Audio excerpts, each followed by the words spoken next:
Ada yang Ya, bisa dibantu. alhamdulillah. Ya masanya saya sering diteleponin sama itu orang-orang aja gitu, katanya uang goib lah, ini. Udah 3 orang berbeda-beda loh. Oke, lah kok iso sampe ditelepon ini? Kok aku nggak pernah ditelepon ini? Pasti ada sesuatu, Dam. Gak tahu, nggak tahu. Tiba-tiba orang yang telepon sendiri. Nanti dari mana mereka tahu nomormu kalau bukan kamu yang ngasih?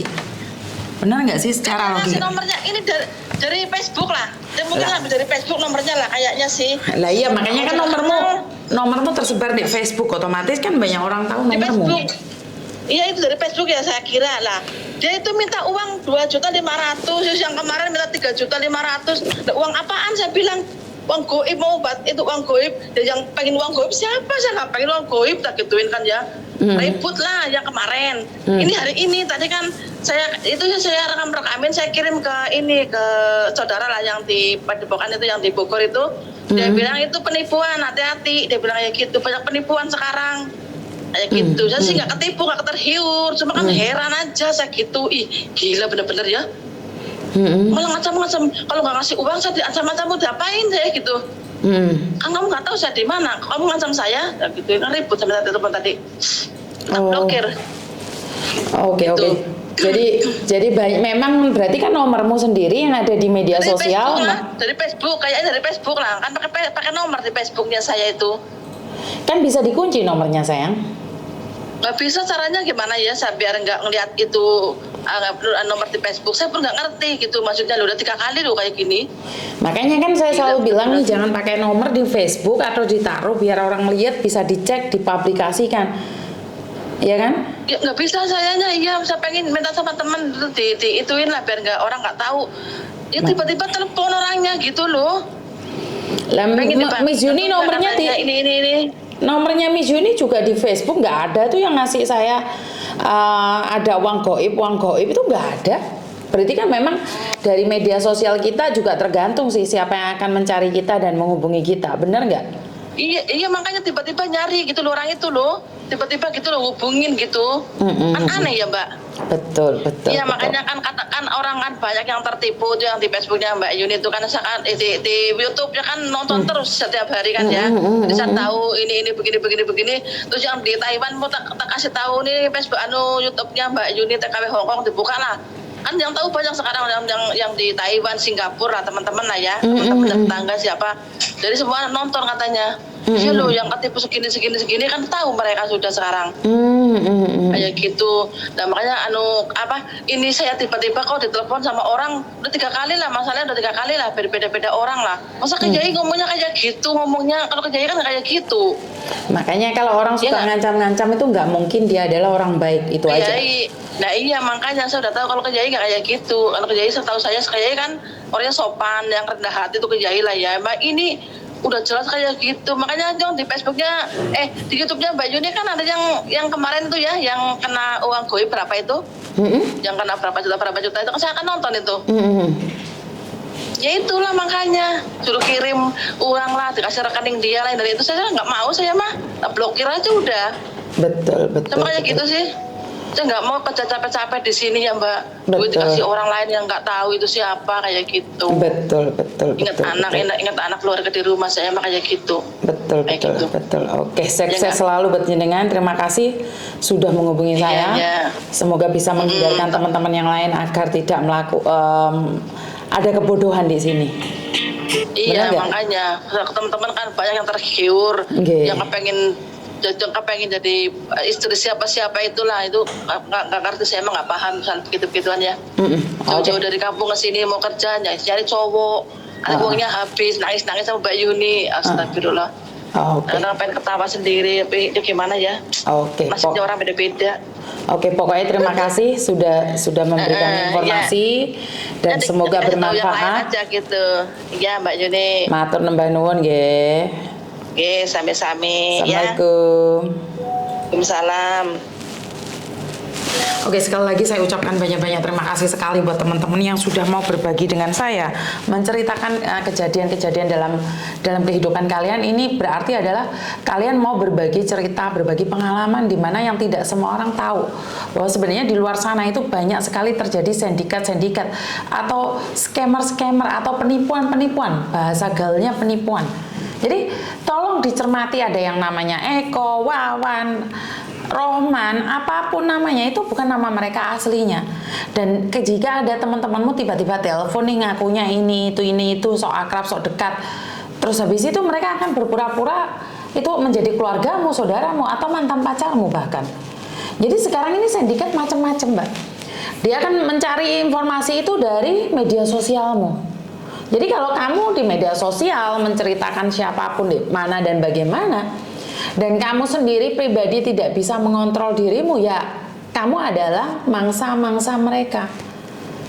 Nah, salah satu mbaknya itu bilang bahwa di Facebook kumis ini tak iseni berandane share-shareane ndek sampean lagi garangan rono sing mlebu. Nah, tapi masalahnya kan tidak semua orang bisa mencari saya. Benar nggak sih? Tidak semua orang tahu Facebook saya, tidak semua orang tahu YouTube saya. Sudah kejadian baru nyari saya. Curhat sama saya kan sebenarnya telat. Jadi kenapa saya bilang nih kalau informasi yang sangat diperlukan tuh ke-share-nya sangat sulit sekali ya. Tapi lek babakan mano, waduh, yang datang itu semuanya hadir pokoknya. Ya, buat teman-teman selalu tepuk dada tanya selera, sadar diri, sadar rai, sadar posisi, itu sangat penting sekali agar kita itu tahu bahwa apa yang kita lakukan itu punya sebab akibat nggak. Seperti mbaknya yang kemarin yang ditelepon, yang ngomong anaknya mati, istrinya mati itu gara-gara uangnya ketransfer di mbaknya yang di Hongkong, terus saudaranya namanya Eko, itu tidak terjadi sama sekali. Dan hari Minggu dicek, ya memang nggak ada nama rekeningnya. Artinya adalah jangan suka memberikan nomor rekening pada orang. Jangan suka memperlihatkan nomor HP kalian pada orang lain. Kenapa saya ngomong kayak gitu? Karena ini sangat bahaya sekali, Mbak. Banyak orang, banyak sindikat akan mencarimu. Kamu tuh sadar nggak sih, banyak sekali di luar sana orang-orang itu pura-pura baik. Tapi saat mereka tidak mendapatkan apa yang mereka inginkan, mereka akan memusuhimu dan sangat jahat sekali padamu. Kenapa sih kalian tidak sadar? Kenapa sih kalian tidak tahu bahwa udahlah Mbak, saya bisa bilang udah di Hongkong ini kita cari rezeki, cukup uang pulang di rumah aja. Bener nggak sih? Dan saya sempat dengar bahwa ayo kita setelah sukses pulang aja. Ada beberapa orang yang sudah pulang di Indonesia 1 bulan nggak betah, udah bingung setengah mati. Kenapa bisa terjadi seperti ini? Ya karena memang keadaannya seperti itu. Memang keadaannya seperti itu. Jadi kita semua itu tidak tahu harus seperti apa dan bagaimana. Di luar sana itu sekarang ini banyak sindikat pinter-pinter. Makanya saya selalu bilang, jangan cantumkan apapun dalam media sosial kalian. Karena para sindikat itu sekarang, kalau dulu nih para perampok itu akan nyeteling rumah. Sekarang enggak, Mbak. Mereka akan nyeteling media sosialmu. Jadi rampok itu udah di depan kamera sama seperti saya, di depan Facebook mereka, di depan HP mereka. Bahkan sindikat tuh HP-nya bukan cuma 2 loh. Mereka ada beberapa loh. Itu yang saya pernah lihat ya. Dimana orang itu akan menipu ini pakai ini. Oh ini ada komandannya, oh ini ada seniornya, ini ada manajernya. Jadi membuat kita itu tidak tahu seperti apa dan bagaimana. Jadi bisnis juga, ini banyak sekali tumpukan bisnis di sini di meja saya yang ngajak bisnis ini, bisnis itu. Kenapa sih berpikir untuk bisnis? Kita di sini mengais rezeki dan kita pulang Indonesia ya udah buka toko, ora usah muluk-muluk pingin jadi manajer, pingin jadi supervisor. Kenapa? Orang-orang ini akan memberikan rasa tamak pada kita. Selalu ngomong, wes tau, kowe mulai Indonesia tak rabi. Wis tau kowe mulya Indonesia tak kei iki, wis sampean rasa babu meneh. Aja dadi babu terus kowe iki soro. Ayo mulailah bebarengan urip seneng karo aku. Tapi itu semuanya bohong, Mbak. Tak kelolai keuanganmu, kok kowe tak dadekno istriku yang paling kusayang. Ya enggak lah. Giliran uangmu sudah habis kamu ditinggal. Tentang bisnis juga, bisnis itu selalu muluk-muluk ya, ngomongnya gede-gede, karena kalau nggak gede kan mereka nggak dapat nasabah ya. Selalu bilang, ayo kita simpan uang di sini, bisnis ini akan membawa keuntungan yang sangat besar, dan kalian 5 tahun lagi, 10 tahun lagi itu tidak perlu menjadi pembantu, kalian adalah bos. Wes, ngono ya, saya tak delok dari beberapa cerita investasi itu, iming-imingnya itu memberikan semangat, ayo kita harus bisa membangun bisnis sendiri. Jadi 5 tahun 10 tahun ke depan kita tidak usah jadi pembantu lah. Ternyata bisnisnya abal-abal, bisnis pentol korek, bisnis ini. Kadang-kadang orang yang kita kenal ini, sama Miss Yuni aja kalian jangan percaya kalau Miss Yuni tiba-tiba ngomong no bisnis, paling Miss Yuni untuk ceperan gede. Kenapa saya selalu bilang ada beberapa orang yang endorse, ada beberapa yang tidak sempat kerekam. Itu mau endorse saya, tapi saya itu sangat takut sekali. Mereka ngasih bayaran ke saya nih, terus habis itu mereka bohongi kalian. Saya juga kena loh mbak.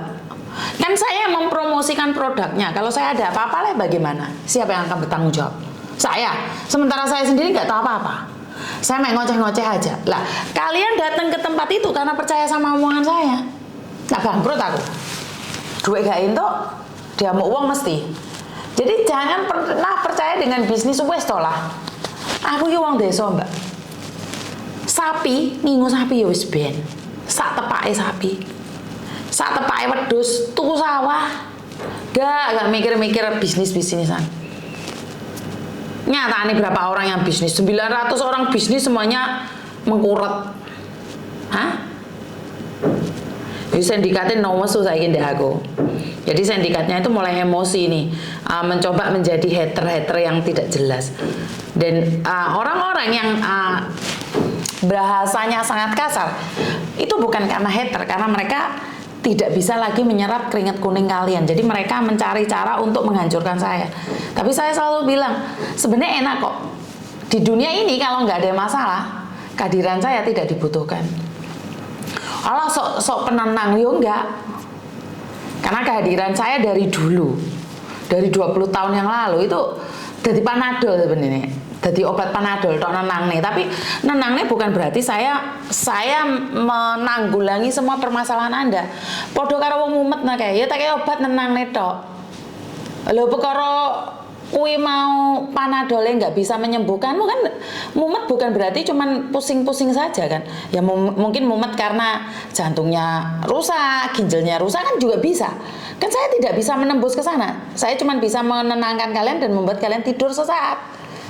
Setelah kalian lancing, setelah kalian berpikir secara positif, maka kalian berhak menentukan apa yang akan kalian lakukan. Jadi di sini kehadiran saya adalah hanya obat penenang, jadi tidak lebih dari itu. Dan saya tidak bisa membantu jalan keluar jika kalian sendiri tidak pernah berusaha. Saya akan kasih jalannya, ngombe obat, Mbak Mariono datang ke dokter.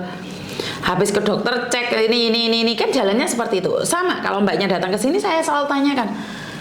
Sebelum saya memberikan resep obat pada mbak-mbaknya itu saya selalu bilang, Mbak, udah telepon agenmu belum? Udah telepon KJRI belum? Nah, setelah itu saya kasih dia obat penenang. Kalau mereka bilang sudah atau belum, saya pasti. Oke, kalau belum, coba cari mereka dulu sebelum cari saya. Saya enggak, Mbak, enggak ujuk-ujuk enak arek Rene terus percaya 100%, enggak kok. Karena saya lihat itu banyak sekali play victim di sini, seolah-olah mereka yang teraniaya tapi sebenarnya mereka yang menganiaya orang lain. Jadi karena kita diizinkan punya pikiran, otomatis saya berpikir setiap kata-kata itu. Padahal saya sudah wanti-wanti nih. Sekali lagi masalah utang, masalah bank itu nggak ada urusannya sama saya, dan saya tidak ingin mengotori hati saya, mulut saya, pikiran saya dengan menghina kalian. Jadi tolong nih yang punya utang bank atau sampai tukaran, sampai bentrok, sebenarnya jangan cari saya, itu yang terbaik. Kenapa? Kalau cari saya pun tidak ada solusinya keluar. Tidak ada yang bisa membantu kalian kecuali kalian sendiri membayar utang kalian. Dan satu lagi nih pesan buat para rentenir, jangan terlalu over ya Mbak ya. Kalau makan keringat kuning orangnya jangan terlalu over. Saya tidak bermaksud menghina kalian, cuman nih Kalau kalian terus-terusan ngedene apa sih gak ono di kalender. Wedine lek pas awakmu cek nyedot gede kuninge wong, ajalmu tiba. Karena ingat, perjanjian kita sama Tuhan tentang kematian itu tidak ada yang tahu. Bahkan dokter pun tidak bisa memberitahu kita. Dokter yang paling pinter, dokter yang dibayar dengan mahal pun tidak bisa memberikan nyawa kita. Dia bisa membantu, tapi kalau Tuhan sudah berkehendak lain, tidak bisa. Jadi buat teman-teman, be smart. Jangan cuman HP-nya aja yang smart, tapi pikiran kita harus lebih smart lagi ya. Jangan berpikir tentang sesuatu yang melebihi kapasitas kita. Dan itu aja dari saya. Kurang lebihnya saya minta maaf. Wassalamualaikum warahmatullahi wabarakatuh. Berkat Tuhan mengalir atas hidup kita semua. Semoga semua makhluk hidup bahagia dan terima kasih. Bye-bye.